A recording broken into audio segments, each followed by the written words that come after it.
Hello everyone, how are you? I am your teacher. You can call me Mr. Rumi. I will answer some important questions which will be very helpful for you. So I welcome you on my channel Class Beta where we will be discussing question.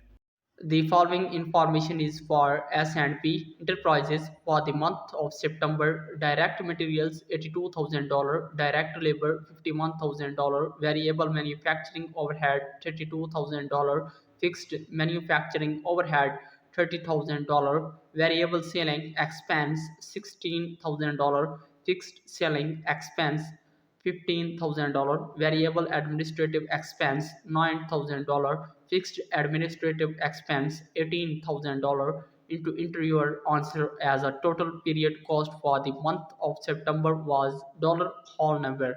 Correct answer is total period cost for the month of September was 2,53,000 So that was our question and answer. If you have any other question, just leave a comment. Thanks for watching the video. For more helpful, subscribe my channel Class Beta so that helpful videos will reach you soon. Bye bye.